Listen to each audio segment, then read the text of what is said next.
Okay.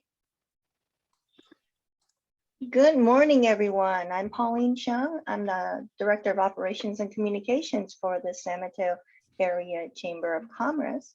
As part of the Business Assistance Center, we provide education, and our educational program is called Business Essentials. Today, we have the honor of having Jennifer Brust, CEO of Sparta Business Solutions, presenting. She is a member of BRN2. The topic is shielding you from liability, new employee paperwork. A little background about Jennifer. She was born in San Francisco, so she's a Bay Area native. She has 15 plus years of experience as an HR expert. And she's committed her life's work to helping small businesses grow by giving them the tools to focus on the work they love and to delegate the rest. So I'll turn it over to Jennifer and she can provide more of her background. Thank you very much for joining us today. Thank you, Pauline, for that wonderful introduction. Good morning, everyone. As Pauline mentioned, I have over 15 years of experience in HR. What's more important, I think, in addition to my degree in industrial organizational psychology and business, is my PHRca, which is basically shows a mastery level knowledge of California employment law. And it's similar for HR professionals, kind of like lawyers take their bar exam, HR professionals take this special certification. And actually less than 1% of HR professionals hold a PHRca. So it is not easy to get. It takes a lot of work to continue to keep it active, which is about 75 hours of continuous education on all the wonderful new and upcoming laws and trends. That's a little bit about my educational background. I want everybody to understand this is going to be a safe place for you. So bring all your questions. There's no judgment here. So if you have questions, if we're bringing things up that you've never heard of, I want you to just know that this is a safe place to ask all your questions. So let's talk about what we're going to talk about new employee paperwork. So how do we define a new employee? Full-time, part-time, seasonal, temporary, under a work program, volunteering. Even if they're not a citizen and they're undocumented, they're still defined as an employee. And they do get counted as part of your head count. So what we're going to cover today, we're going to be covering specifically companies under 49 employees. We're going to discuss the onboarding paperwork and the deadlines. We're going to talk about the mandatory pamphlets and policies. We have some new policies that came into play in 2021 that I am going to be bringing up. And then we're going to discuss a little bit about the cost of inaction. What happens if this process is not done correctly? So the new hire forms, there are 4 forms that every new employee needs to have filled out, either on the first day of work or before. This cannot be on day 2. So either prior to their first day or during their first day of work.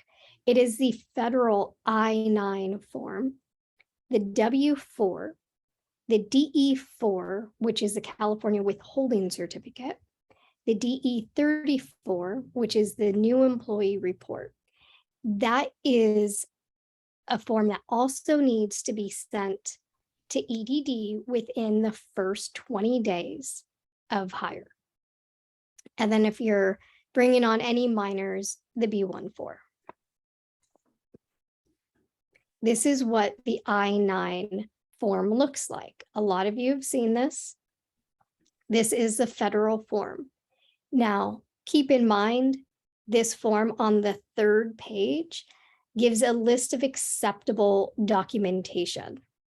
You cannot tell a new employee what to bring in. You have to reference on the 3rd page, please bring in the required documentation to prove eligibility.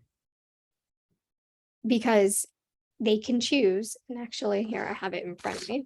I don't know if that they can't see. Am I on camera? Can they see me? Mhm.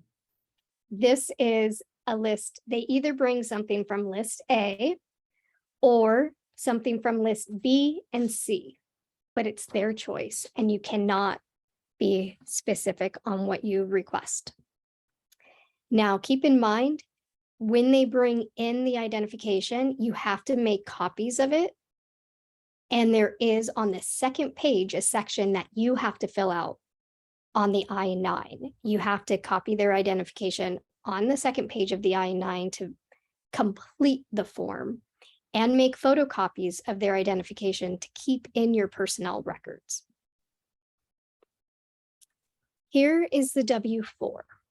This is the federal withholding. I think a lot of you are familiar with this. This is the state withholding.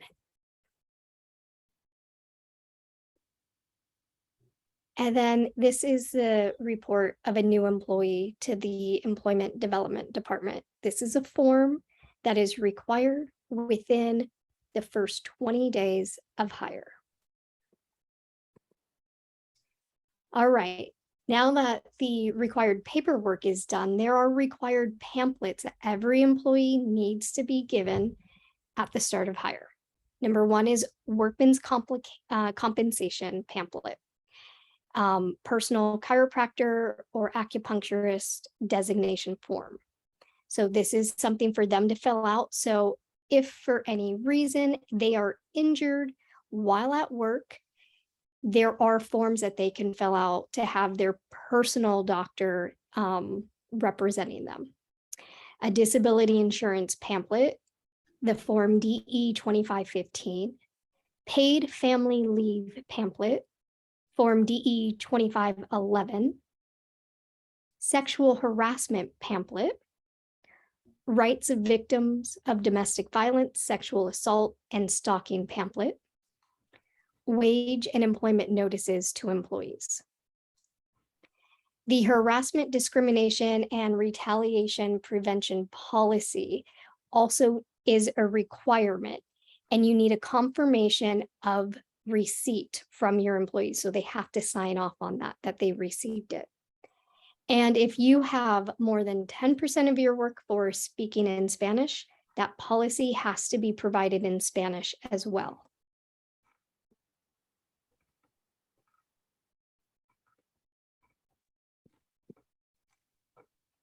This is what the forms look like. Workman's comp on the left, personal chiropractor form on the right, physician form on the left, the disability insurance pamphlet on the right, paid family leave pamphlet on the left, sexual harassment pamphlet on the right.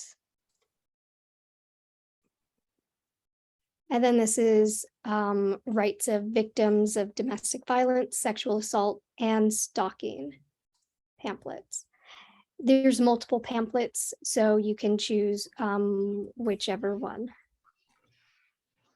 So Jennifer, these pamphlets are all required regardless of how many employees the business Correct. has? Correct. Thank you. On the left is notice to employees for exempt employees, and the notice to employees on the right is for non-exempt employees. Now, please understand that exempt and non-exempt is more than just salary. There is a list of criteria that needs to be met through the wage and hour restrictions on whether or not they are considered an exempt employee. And it's important that you are classifying the employees correctly, because this can lead to a lot of penalties and fines if they are not classified correctly.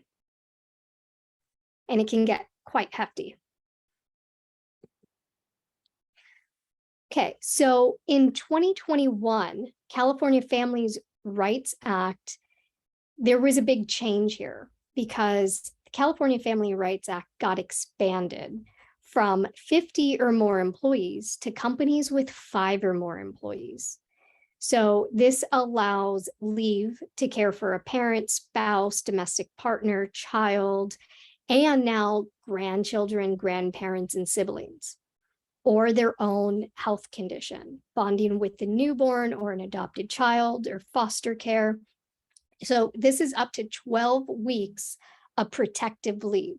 So any company with 5 or more employees now follow under the CFRA. It's quite complicated, so I would highly recommend brushing up on learning that if you have an organization with more than 5 employees. So Jennifer, quick question for you on that. Yes. When they say employees, is that's an absolute number, right? And not FTEs? Absolute, right. Okay, So thank you. we're talking all encompassing, seasonal, part-time, all of it. Also, 2021, there was a new lactation policy that came into place. Now, every organization with 1 employee or more has to have a lactation policy. And this is not providing this place, a private place close to their work with a lock on the door. There's like a whole list of criteria that has to be part of this new lactation policy. It cannot be a bathroom. Oh, yes. Also, you can use a break room as a for lactation accommodations, but lactation will always take priority for any other use. So if someone's in there eating lunch and somebody needs to go pump, then that employee needs to leave that space. Okay, so let's talk a little bit about the cost of inaction. So there's some major fines and penalties. For the I-9, that is a federal document, and they can impose fines and punitive damages. It can get quite expensive if it is not filled out correctly or if it's missing at all. Each of the forms and pamphlets that I showed you, so there's 7 pamphlets, 4 forms, will have fines and penalties for each one. So you get $100 for the first offense, $200 thereafter. So let's say you have 15 employees, you're talking about $21,000 of fines and penalties just for not filling out the forms correctly or handing out the required pamphlets. You can also be audited by the Department of Labor. They can literally shut down your business with a stop work notice if your paperwork is not done correctly. They're also categorized as misdemeanors. They can prosecute. Never heard of anybody that has, but it is within their right. Also, all the local ordinances for the paid sick leave, workman's comp, those also have additional fines of tens of thousands of dollars for not providing their pamphlets in addition to the state. So just want to let you know, the paperwork is important. There are a lot of fines and penalties associated with it if you're caught not having your paperwork up to date and in compliance. Now, I know we went over a lot of information.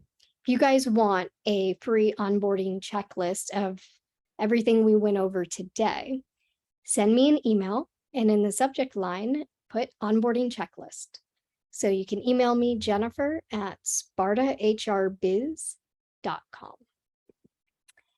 And also, if there's anything else you guys have questions about regarding the new policies, feel free. I'm providing a free 30-minute discovery call for all the small businesses out there. Send me an email, connect with me on LinkedIn. My website is spartahrbiz.com if you want to learn more about my services. I think this is a good time to open up for any questions for anybody. Thanks, Jennifer. Amard here. Not necessarily a question, but more of a statement. It's ironic. My daughter will be starting her first job this summer, so I'm sure she'll be coming home with questions on a number of those forms. So now I'll have this fresh in my mind and kind of give her some guidance on how to fill those forms. Yes, it is. It is definitely important to get it done correctly, for sure. Yeah, If you need help, you know how to reach me. yeah, no, thank you. Absolutely. Jennifer, I have a question. You know about all the different ADA lawsuits that have been going around. Does this fall in your area of knowledge and expertise? So I work with ADA compliance under Title VII within the HR realm, but as far as the physical structure of the buildings and handicap accessibility and stuff like that, I'm not certified on that level. Okay, I think those are primarily the suits that have been filed or Right. things physical, the steps too high, the doorway's not wide enough. Exactly. Okay. And, we're in California, and California is a very litigious state. And so it just takes one person to go around and cause havoc for everybody. And it's important to be in compliance with everything on ADA compliance and on your paperwork. But what I'm trying to say is there are people that will come around just to verify, is your personnel files, are they within compliance? You have your federal posters up within the break room or the bathroom? I mean, that stuff is very important too, because anybody from the outside can walk in and see, are there federal or state posters, on display? And if not, they can go and make a formal complaint.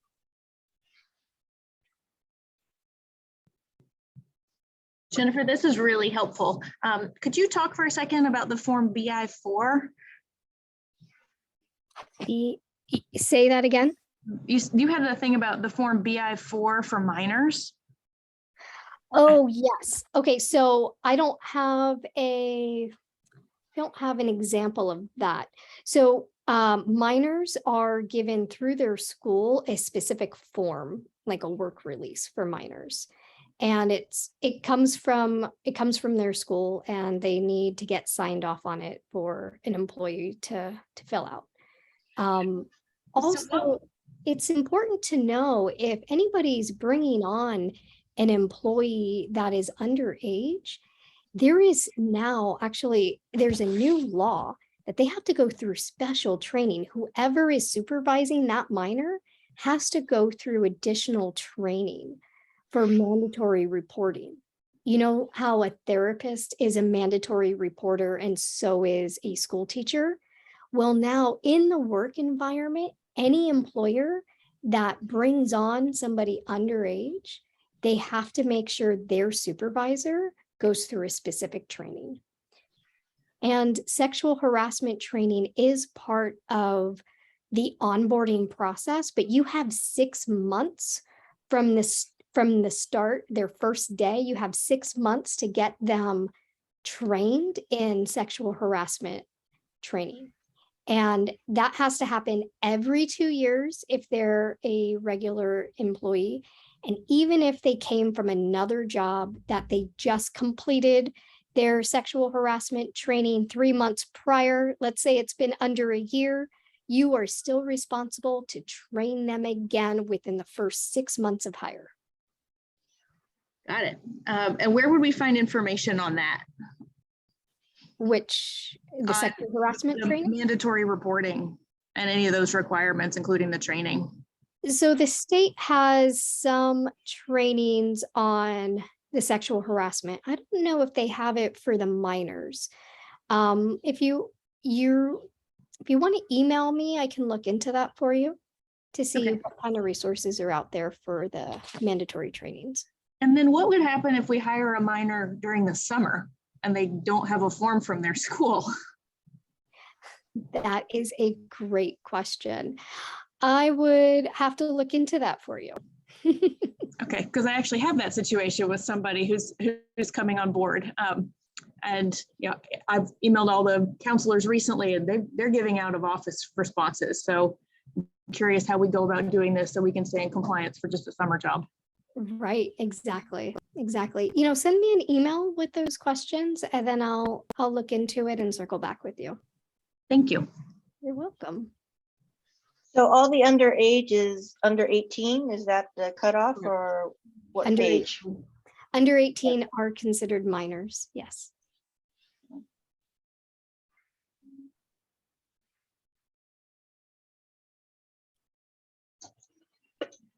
Any other questions? I promise to keep this short and sweet for you guys and leave room for questions. So if you guys have more questions, please feel free to speak up.